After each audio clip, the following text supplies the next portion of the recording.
How are you guys? We're doing really good. We're doing really good.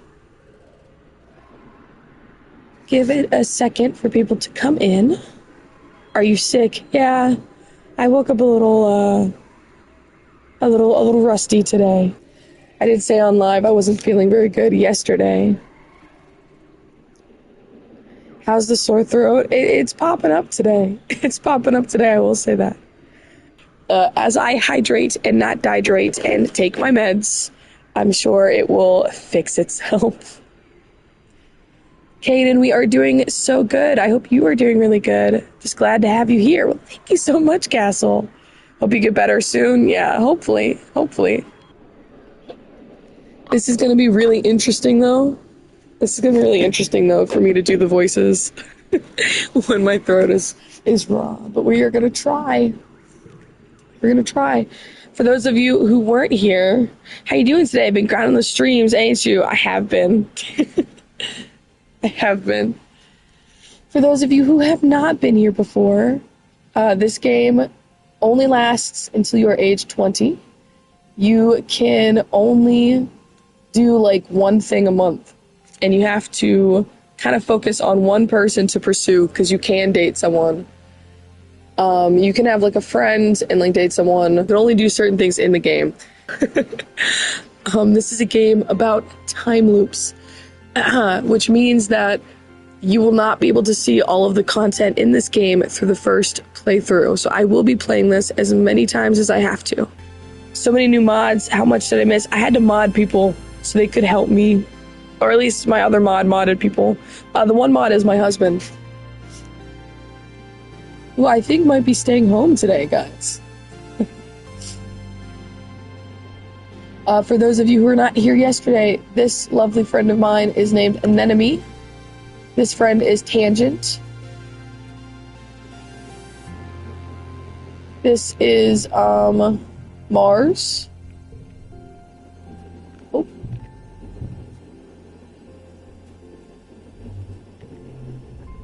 Ah, yes, Tree Father is the best head mod.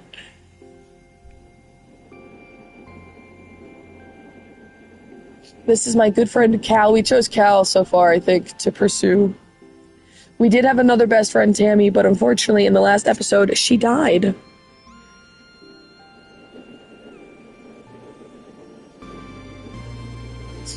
But thankfully, each like year of the game goes by really quick. This is also a card game. I'm not the best at it. But this is our Uncle Tonin. His daughter is the one that died.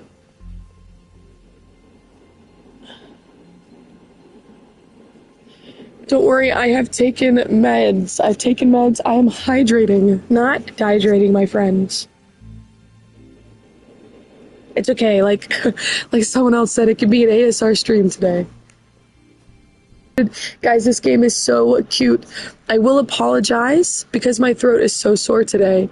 I may not be able to do the voices the way that I was able to do.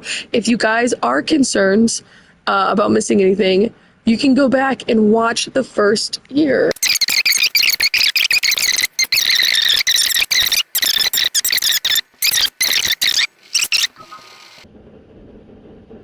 I don't have any of this. Oh wait, no, I didn't mean to do that today, damn.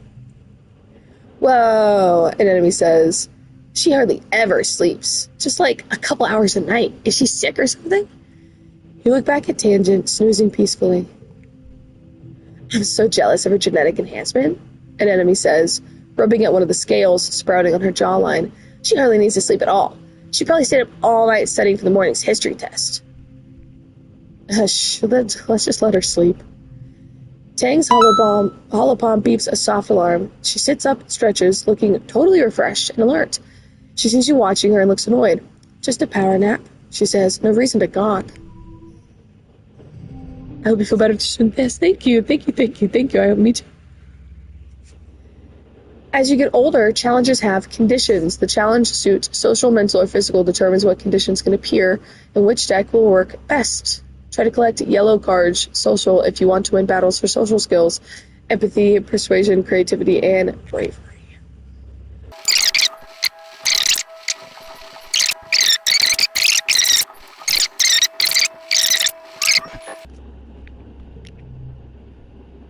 So much has happened in the last month since the monster attack during Glow.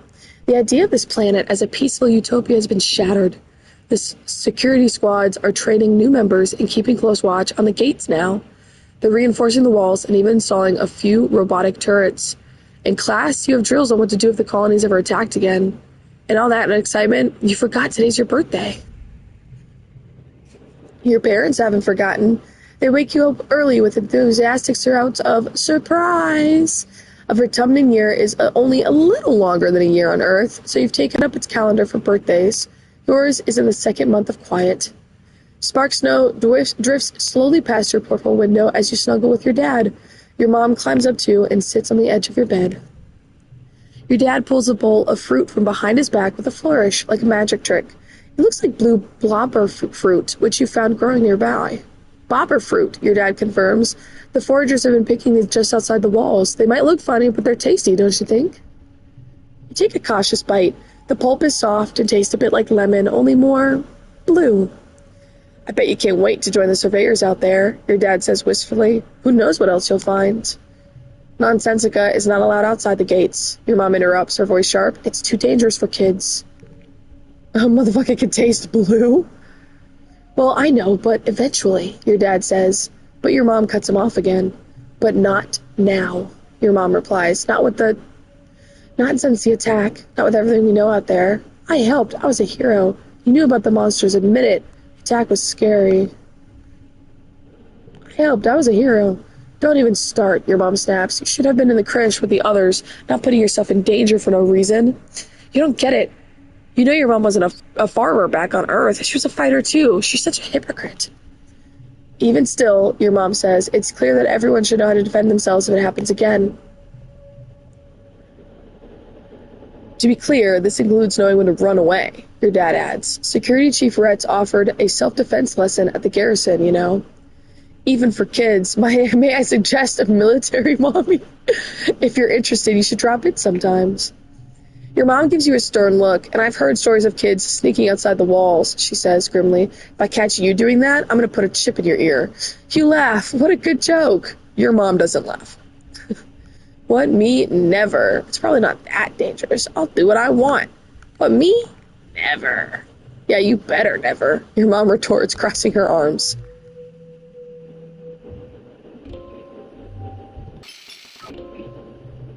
Want to hear a fun nature fact? You recently overheard the children learning how to count by studying hop-eyes. Hop-eyes have 1 foot and 2 tail forks and 3 stomachs and 4 eyes. And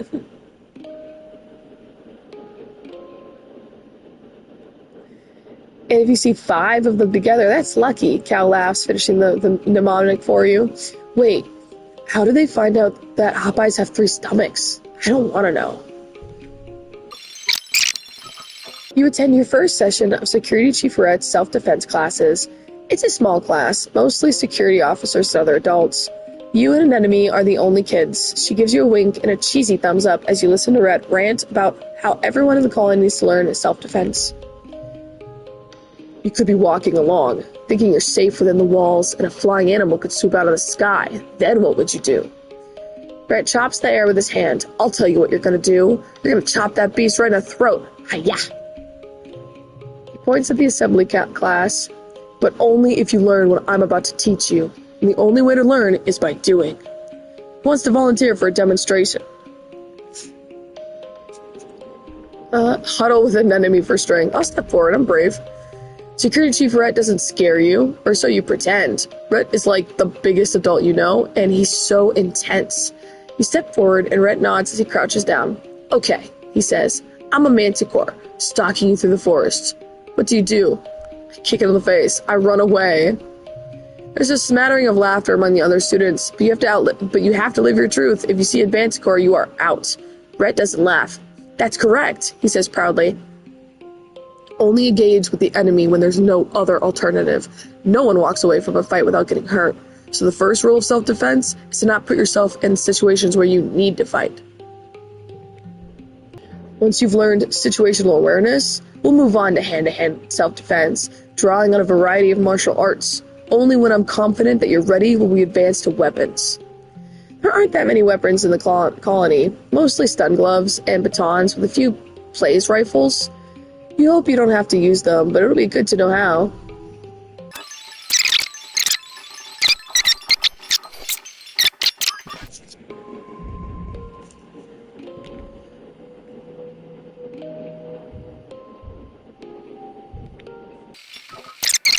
You need some time off. Relax in the lounge. It's nice to take some time off to chill after all the stress of school and work, not to mention the mental toll of just living on this unpredictable planet. Looks like you're not the only one who needs some downtime. Some of the other kids are also relaxing in the lounge. Ooh, but that gives me a good card. That gives me a 3. Do I want to approach Mars and Dis, or sit alone with my hollow palm? I feel like I want the card. Also, once you guys get a card and you play the game again, it keeps it up to you, mother. Sometimes the best company is yourself. You find a quiet corner of the lounge and curl up in a cozy egg-shaped chair with your hollow palm. You check your HoloNet notifications. Nobody's bugging you? Good. Then watch some vids from the archive. Maximum relaxamum. Maximum relaxamum. F them, keep it. No, for real though. I want to forget. But this is a 1 though, actually. I want to forget more zeros than 1s.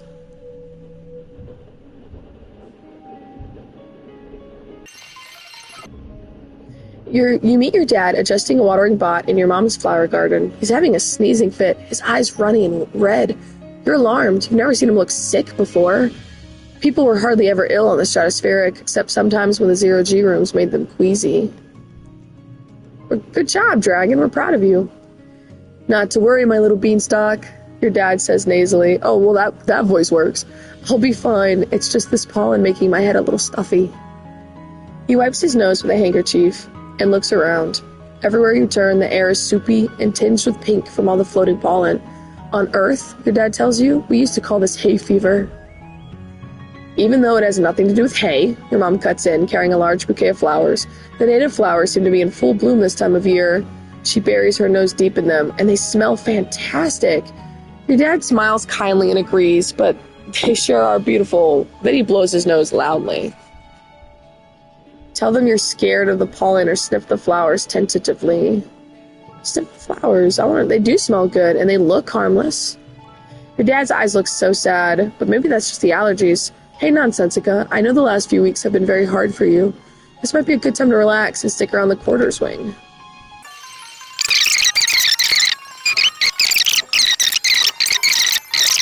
Here, I got something for you. I know you want to eat one of these. Whoa, this egg looks tasty, an enemy exclaims. Wait, I can eat this, right? Do you want a fruit? I don't know what you like yet. Thank you. This says, clearly unsure how to react. I'll find something to do with it. Okay, so no fruit for you. He might like the fruit. I can try him with that later. Let's shovel dirt, y'all. You're pulling weeds from the garden bed when you see Cal scurry past you, moving with a purpose. He doesn't even stop to say hello before he disappears into a barn. Follow him. You slip into the barn behind Cal. He's so absorbed in whatever's in that broken storage box, he doesn't hear you. You can do it, he whispers. Come on, go, go, go. This has been laggy. Oh, okay. You creep forward, but the barn door creaks closed behind you and Cal jumps. A Nonsensica, he says, moving between you and the box. What do you need? What's in the box? Cal clenches his fist. Nothing. It's nothing. Whatever Cal is going to say next is interrupted by a chirping noise from the box. Cal gasps and whirls around, and you both rush forward to look. Inside the box is a pink caterpillar-like creature about the length of your arm, blinking up at you with big, multifaceted eyes. Its mouth parts wave at you and make clicking and chirping noises. It's hatched, Cal says. Hey, little baby, welcome to the world. You knew about this thing? Yeah, it showed up in one of the first shipments of mushwood, he says, rubbing his little nose. Just curled up in a little cocoon. It looked like a dried leaf, but warm. I didn't want to just throw it away in case whatever was inside was still living, and no one was using this busted-up storage box, so what is it? Dunno, Cal says. I looked it up in the surveyor archives, but nobody's found anything like this before. It's true, you have no idea what this creature is. Oh, but it's so cute. Cal puts the small creature on his shoulder. What are you, little buddy? Cal asks. You look like a big old caterpillar, but cuter. The creature yawns, showing off circular rows of tiny, even teeth. It nestles against Cal's neck as it scritches under the chin. Maybe we can call you a dilly pillar? He touches one of the 6 capped white feet. Socks the dilly pillar. It could be dangerous. I hope no one finds out. I'm telling. I ain't no snitch. I hope no one finds out. Same here, Cal says. Do you remember Mrs. Manners, the mouse we found on the stratospheric? The grown-ups wouldn't let us keep her. He frowned. I wonder what happened to her in engineering. Maybe Tang knows. I have to hide her, Cal says, looking around. Think she'll be okay if I keep her in this broken storage box? He picks Socks gently into the box and closes the lid. Go back to sleep, little buggy wuggy. He croons. Sleep tight.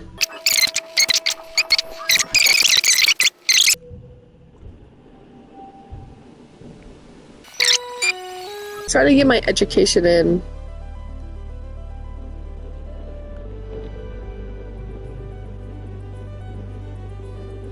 Ooh.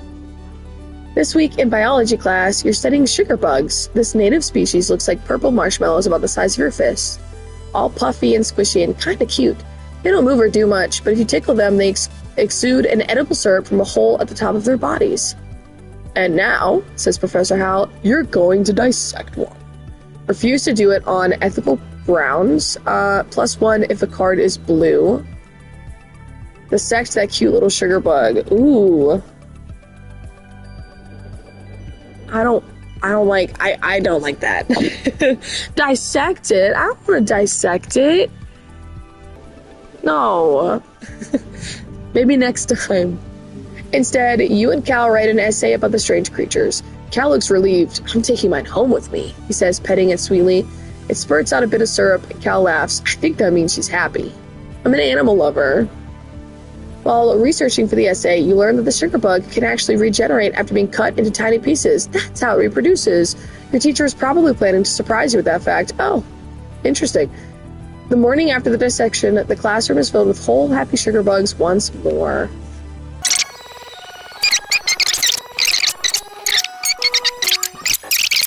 You're finishing breakfast in the common area when Marzipan struts in. Look at you eating cereal, she says. Goes up at you. I bet you don't even know what day it is today. You're right, I don't know. Today, she announces to the room, is St. Valentine's Day. Dees and Cal wander over to hear more. Back on Earth, Mars explains, it was a day when everyone had to give their best friend a gift, especially sweets. And then you put the sweets under your pillow, and it makes you dream about who you're going to marry. And there are decorations of hearts and arrows and pigs. Cal laughs. Pigs? We don't even have pigs here. Before Mars can answer, Dee snorts. This is dumb. Marzipan just made it up to get free candy. He rolls his eyes and walks away. As he leaves, Mars shouts at his back, well, no one was going to pick you anyway. You stink. Valentine's Day sounds like fun. I know who my best friend will be. I think it's dumb too. I know who my best friend will be. Mars bats her eyes jokingly. Oh, really? Who could it be? She asks playfully. I'm going to go tell all the other kids about it, Mars says. So you go around and find your best friend and give them a gift. She points her finger at you.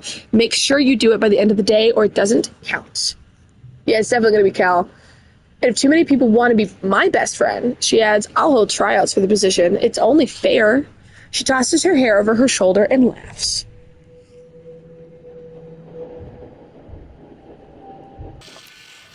Or should I say Cal with a heart? Yes. we have decided to go with Cal for the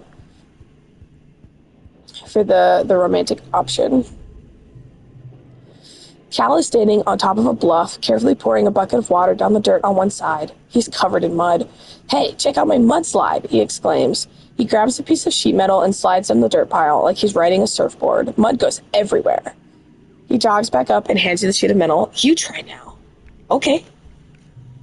You make it down without bailing, but get mud splattered all over your legs. It is pretty fun, though. Like a hoverboard, but crunchier. Want to be best friends forever?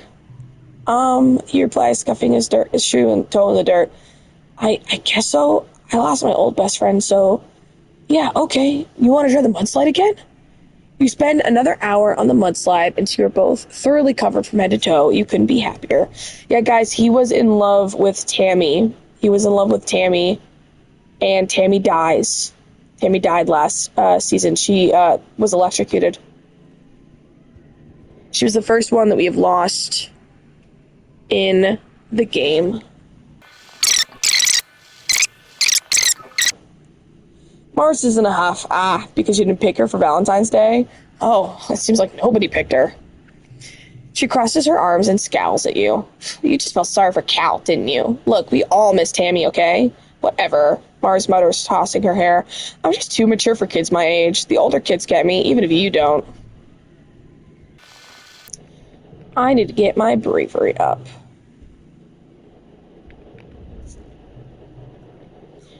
When there's no sports ball game on, the security team who train nearby use the field to practice with long-range rifles.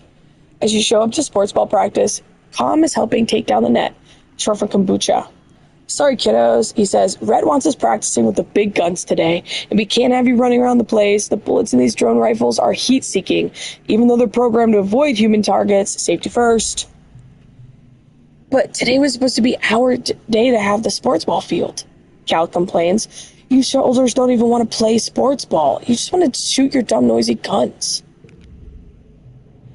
An enemy bounces over. Hello? They have more than just huge guns. They have cool stun gloves that are like magic lightning arcing under your fingertips. It's super galactic. Cal shakes his head. That's not the point. Up to those soldiers, or let the soldiers have the field. Oh no, motherfucking four, going with the card 4. You rip the net out of Calm's hands and start putting it back up. An enemy looks nervous. Oh, here comes Security Chief Red. He looks scary, Nonsensica. Don't back down. It needs bravery 10 or greater. Damn. Buzz out. You kids get out of here. Red barks, gruff and overloud. Defense is more important than games. You instinctively huddle back behind an enemy who apologizes for you.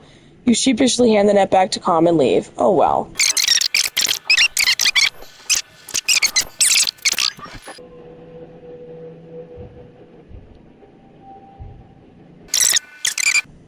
Oh, what's wrong with Dad? What changes on playthrough 3? So, like, our character has memories of past lives. So, for example, because Tammy dies this playthrough, we can save her on the next one. In doing so, her and Cal will basically fall in love and, like, have a family,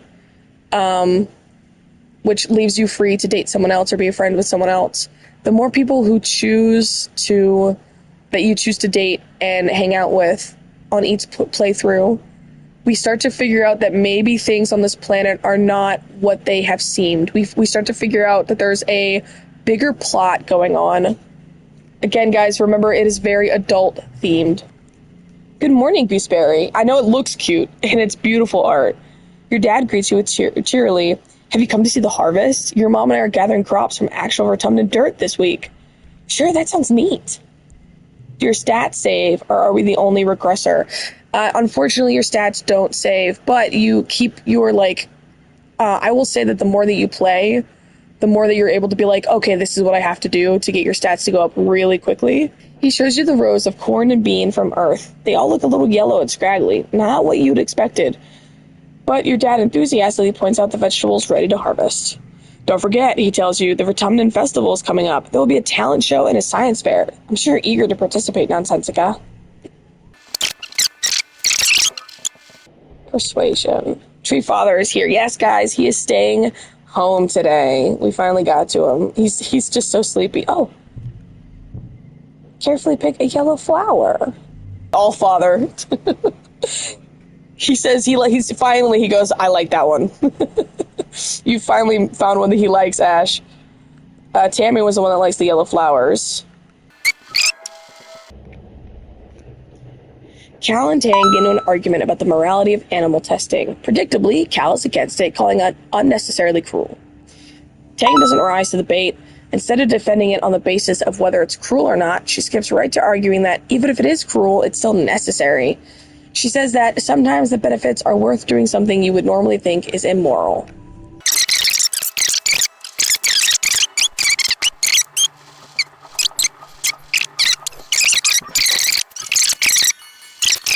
It's time once more for Vertumnalia. The, the mood of the colony has been muted this year ever since the attack during the glow.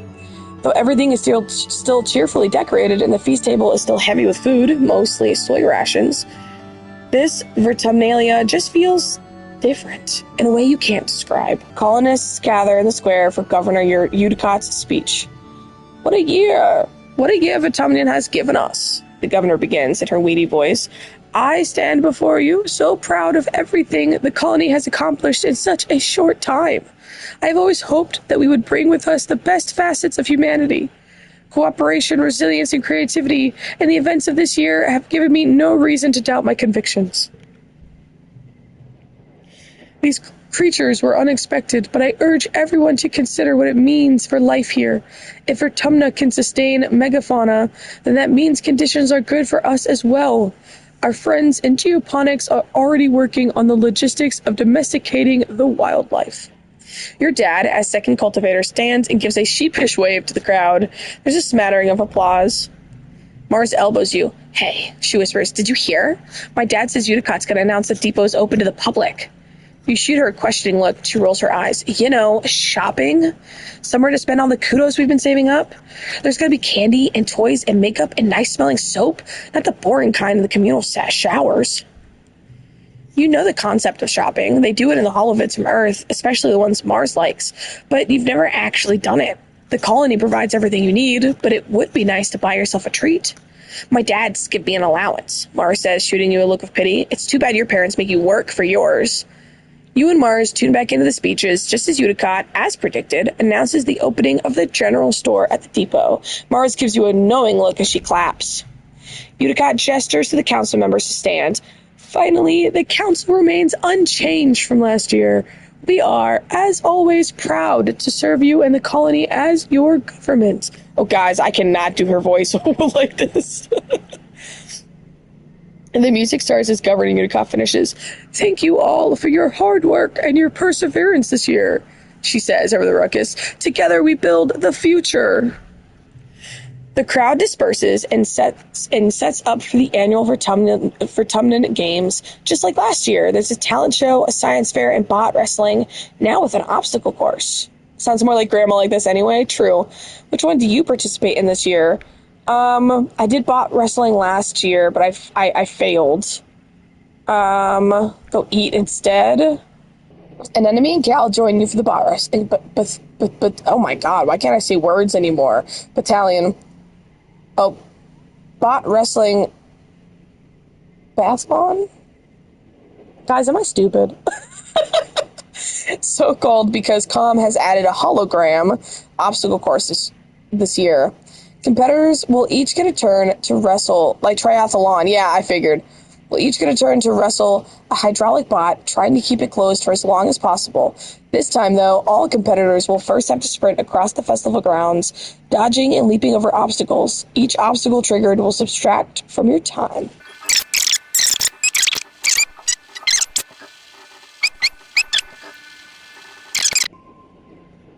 Yeah, sometimes, at least on the first playthrough, you're going to push through a lot. Wow, look at you go. You do it. You didn't expect the hologram obstacles to move. The last one dances around and gets in your way when you get close, but your reflexes are fast enough to dodge it. You're so competitive. Com hoots and hollers proudly at you when you absolutely destroy the competition. Even an enemy has to begrudgingly accept you beat her fair and square. She shakes your hand and tells you she'll win next year. We got a 5, yeah. That's awesome. Also, later on in the game, you can actually upgrade. After the festivities are over, everyone takes time off for a much-needed break. Mars organizes a water fight that takes over the whole colony, even the adults. It brightens everyone's spirits, even in the thick heat of dust. Oh, nice. I have unlocked relaxing on the walls of the garrison. You end up on top of the western wall with Dees, launching water-filled poof shrooms down on the unsuspecting enemy in the sports ball court below. The wall seems like a neat place to hang out and relax, much quieter than the lounge if you're looking for some solitude.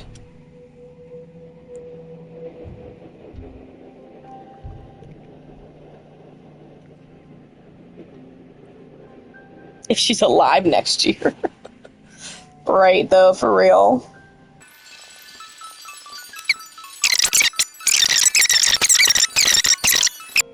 You run into Cal and an enemy on the hill behind the garrison at a small construction site. They seem to be throwing augs? There are a bunch of them lying at the bottom of the hill. It's a caber toss, an enemy shouts to you, then grunts with the effort of lifting a 6-meter-long mush tree pole. She throws it like a javelin down the hill and sprints after it. My best record, she shouts, and ties a piece of caution tape to the end of the pole. Your turn next, Cal says, pointing to a neatly stacked pile of construction poles beside you. From the looks of the nearby construction, they're probably destined to be a new lookout tower someday. Choose an average one. Choose a thicker, heavier one. Can I just watch instead? Maybe we shouldn't. I'll choose an average one. Nonsensica has made a fine pole selection, Cal narrates in a haughty voice, and has lifted it under her shoulder. Next, she will approach the sprinting line and begin her run, tossing the caber before she reaches the throwing line.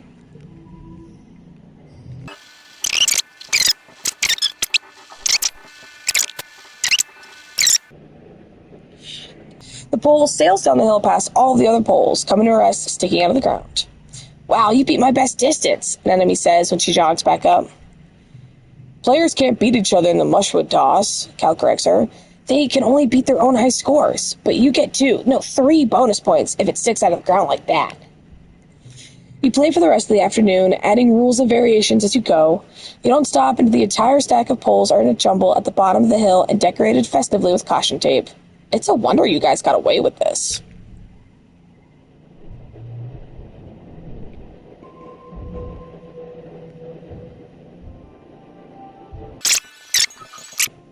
It's not always shoveling. Sometimes you get to control the huge robotic vehicle that's been fitted with a plow.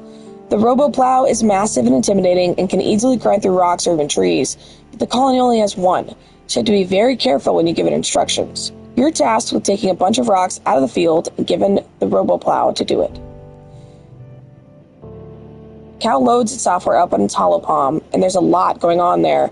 All these digital gauges and a long list of possible subroutes with parameter center. Nonsensica? He says, nervously poking at the interface. Do you want to try doing this? I don't have a reason in 10. To duplicate, try to program. Ooh, let's use our muscles instead. I will say I'm super low in reasoning, but I'm high in biology when it comes to blue. But I have more red than I do blue, so I might just go with the safe route and use my muscles instead. The two of you decide you can just dig the rocks out yourselves with the shovels and a backup hand plow. Cal is relieved. This he understands. Your mom thinks you're nuts, but hey, you get the job done eventually.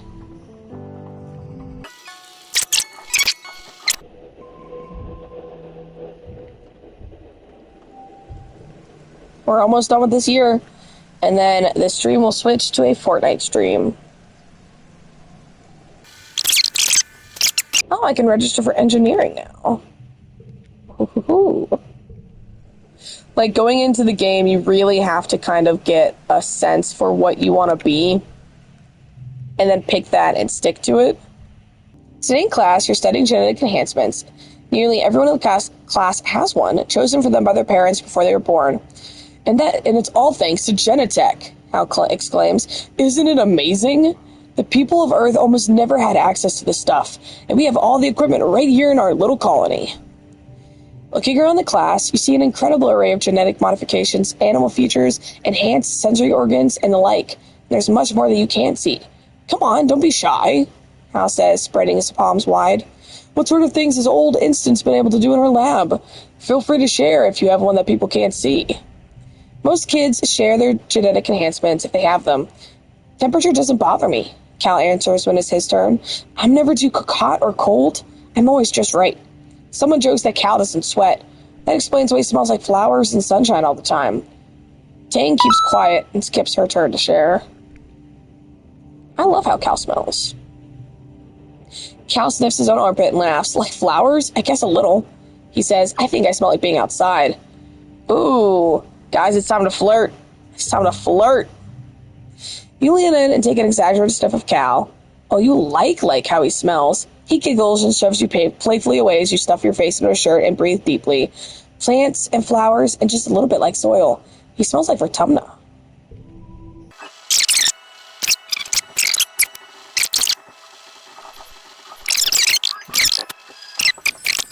Cal, what's up? Spot Cal heading towards the barn at the far end of the farms. Did I say bar? I meant barns. Hey, Nonsensica. He waves. Well, what's up? Just heading over to the barn, Cal says. I finished before everyone else today, so I told everyone I'm going to clean it. No one wants to get roped into helping, so it'll just be me and Socks. You should come with. Cal whistles as you enter the barn, and the chest where Socks sleeps starts to rattle. He laughs and pops the lid, hefting Socks up into his arms. Hey, girl, he coos. Time to get some forbidden daytime zoomies out. You and Cal play with Socks for a little while, chasing her around the barn. She chitters and stomps her stubby little legs, clearly enjoying... I didn't name her. He named her. It's his pet. I have a little while before I get back to work, Cal says. What should we do? Let's teach Socks a new trick. Oh yeah, Cal agrees. I've been working on getting her to follow directions lately. That's a great idea. You spend about a half hour teaching Socks how to shake a paw. There are a lot of paws to choose from, but she seems to delight in giving you a different one each time. You can't help but think that working with her like this might come handy in the future. I need a break soon. I think I can do one more thing. Part of self-defense is training your body so that it can be ready for any situation. The security chief has you running laps, jumping through tires, climbing walls, and sprinting back and forth. He has this inverted anti-gravity pad that makes your limbs feel super heavy. When you do jumping jacks on it and then do them again in normal gravity, it feels like you could jump straight back into the wormhole. It's exhausting, but not that different than sports ball training. Ooh, +2 during red challenges. Ooh, I want to do +2. This is great. It feels good that red actually challenges your body and encourages you to achieve peak condition.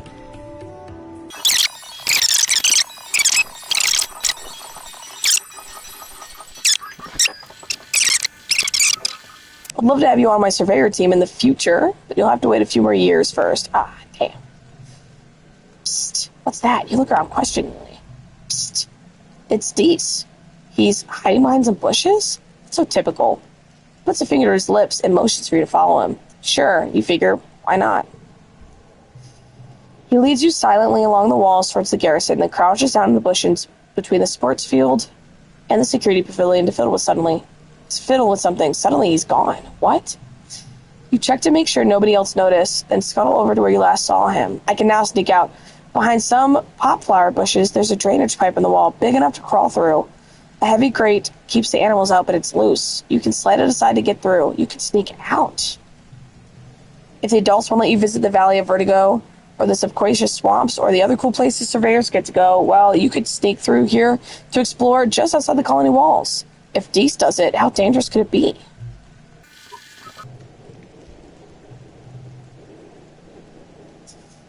After the first attack on the colony, they added lookout towers to the walls. They have a place to hang out if you don't feel like working, and because it's all the way up here, no adults are going to come ask you to run any errands for them. On rainy days, you take shelter under the pavilions and listen to the pitter-patter of warm raindrops on the grass roof. You can do whatever you want. Ah, this is the life. Sometimes you have to fill in on lookout duties so someone can go grab a meal. Maybe someday you'll be allowed to work full shifts as a lookout yourself. But you find out it's not as relaxing as you think. Oh, hey, Nonsensica. This pops his head up a nearby ladder and looks surprised to see someone else here. Do you mind if I stay here too? Sure, there's plenty of room. Heck yeah, come sit beside me. Come sit beside me. The two of you dangle your feet off the side and watch the valley below. Dis shuffles a little uncomfortably and doesn't say much. You wonder if this was his private spot to be alone before he discovered it. Yes, I would like to forget, please. If you forget, like, smaller level cards, because you pull the same amount of cards you're supposed to, even if there's duplicates, so it'll give you the better opportunity to get another higher level card. Utopia gets out of the vehicle and trudges over to Uticott. After a brief conversation, you see Uticott gesture for people to unload the vehicle and clear the area. You stay out of the way to see what they're unloading. It's a body. Chief Surveyor Tonan's body. Someone quickly covers him with a sheet, not before the image of his torn open body is seared into your memory. However he died, it was violent and bloody. You feel your stomach cramp with nausea. What happened? Dis asked, coming over to crouch around the corner with you. You share that Uncle Tonan is dead, and he stares at the sheet-covered body intensely, as if he could see through it. Did they say how? They never tell us the truth anyway. I'm sure they'll tell us later. They never tell us the truth anyway. Nobody will tell the kids what really happened. Did something eat him? Did he get lost or fall off a cliff? Do they even know? Dis nods, frowning. They don't want us to know about the monsters and other worse stuff. They want us to think everything is fine, but it's not. This planet isn't as nice as they say it is. He shakes his head. They hate that they can't control us. You and Dis watch the adults carry Uncle Tonan's body away. From the way he's practically vibrating, you can tell Dis wants to ask more questions about what happened. After a few awkward minutes, he sneaks away without saying anything, probably trying to go take a look at the body. At least Tammy isn't around to see this, you think. At least they're together now, wherever people go when they die. You watch Utopia bend over to get a hug from Uticott, wiping her eyes as she finally cries. Uticott has never been the most comforting presence in your life, but it seemed to help.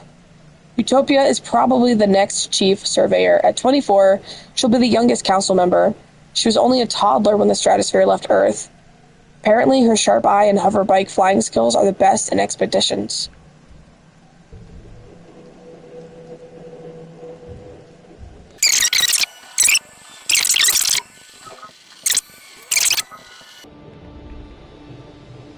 Professor Hal rubs his hands together as he waits for the class to settle down. He's in a great mood. This must be his favorite subject to teach. If biology and chemistry are the wet sciences, then engineering must be the dry one. But believe me, this class definitely won't be dry. He winks. It's weird.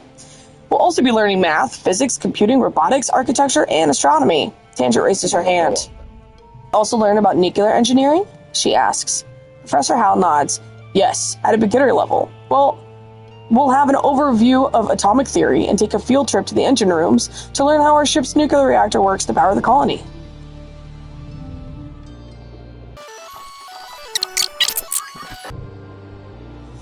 It's been a quiet glow, but the grim and surreal darkness of the season reminds you of last year's violence.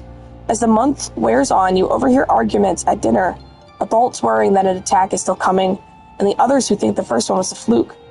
Surveyors mention seeing new tracks in the forest, but are shushed so people don't panic. The gates are closed. You drill emergency procedures and fling soundlessly from the classroom to the creche to hide under tables, waiting for the sirens to call the all clear. You drill and prepare and worry, but nothing happens. Then, just as glow is starting to wane, the toxic purple spill of the wormhole fading as the suns almost rise past the horizon again, the sirens start. You're reading a holo novel in bed when you hear them, followed by the stomp of boots down the hallway outside your quarters. An alert flashes on your holo palm. Shelter in the creche. This is not a drill. You get another message from your dad. Me and Mom are going to stay in the greenhouses. We're safe. Just follow Auntie Anne to the creche and wait for us, okay? Don't worry. We are way more prepared than we were last year. Love you. Stay safe. You could go to the creche where you belong, or you could follow the security guards and see what's happening at the gates. I'm going to head for the gates. You sneak out of living quarters and head towards the gates. You're immediately spotted by Security Chief Rhett, who stops what he's doing to yell at you and gesture angrily.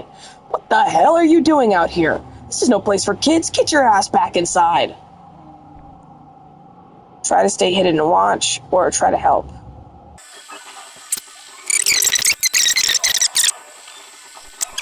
Stick around the outside of the skirmish at the gates, throwing rocks and yelling at creatures that get too close.